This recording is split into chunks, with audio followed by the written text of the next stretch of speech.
all. I hope you guys back home are enjoying the wonderful springtime snow. I just returned from a weekend trip to Melbourne where I went for my 21st birthday and it was wonderful. As always, Melbourne is a beautiful and cultural place, and I got to see the Cat Empire, which are my favourite band in the world, and I got this really cool t-shirt, which you can kind of see. But instead of telling you all about the cultural and awesome city that is Melbourne, today I'm going to talk to you about Canberra.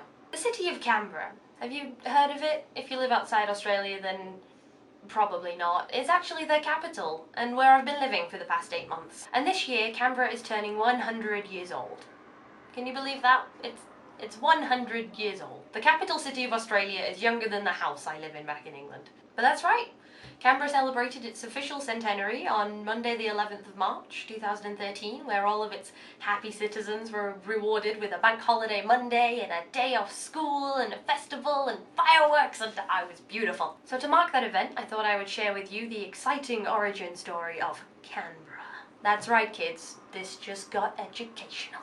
So just over 120 years ago, Australia was made up of 6 colonies: New South Wales, Queensland, Victoria, South Australia, Western Australia, Northern Territory, and Tasmania. Wait, let's try that again. New South Wales, Victoria, Queensland, Western Australia, Southern Australia, and Tasmania. And in 1891 they decided they all wanted to club together and be one big happy federation. And as the 20th century came into being on the 1st of January 1901, a new nation of Australia was declared. This new nation obviously needed its own capital city, and there was a very long, drawn-out feud between Sydney in New South Wales and Melbourne in Victoria over which city would get to be the big top guy in charge. The argument finally ended when Victoria, the state and not the Queen, finally agreed that New South Wales could house the new capital as long as it was at least 100 miles away from Sydney. So they picked a random bit of farmland between the two cities, which was admittedly 170 miles away from Sydney, and they declared that to be its own separate state, the Australian Capital Territory. And they built a capital there, construction beginning on 11th of March 1913. But before that, the next big hurdle to cross was what to name their capital. One of the first ideas was the name Canberra, which is an Aboriginal word for meeting place, and that would kind of make sense, because that would be where Parliament would be meeting. But many other names were proposed, including some of my favourites: emu, eucalypta, possum, Shakespeare, and a sort of hybrid mixture of all the other states' capitals' initials put together called Sidmeladpabrisho. It's got a ring to it.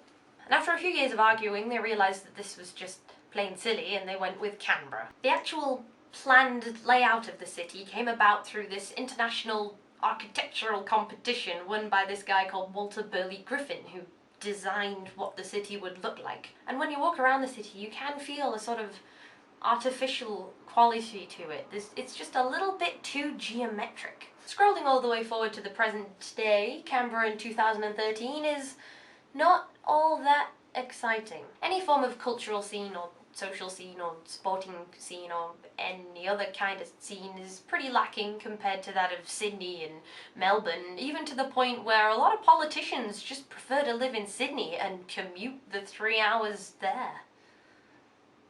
That's a sign of a place you want to be. And bizarrely for a capital city, there is loads of room. It's built in the middle of nowhere, so they don't even need to expand inwards or even upwards. They expand out, which means that it takes ages to walk anywhere to anything. And that space thing that I find so annoying about Canberra is also one of the things that I find most impressive about this city. Bill Bryson comments in his travel book Down Under, which I highly recommend to anybody travelling to Australia, that the population of Canberra goes from 75,000 people to 330,000 people in just under 50 years without any sign of overcrowding, which is just impressive. In any other city, when the population suddenly increased by the power of 10, you'd expect to see some drastic changes. Huge skyscrapers going up everywhere, and multi-storey car parks and crazy public transport systems. But in Canberra, they've managed to maintain the sleepy atmosphere of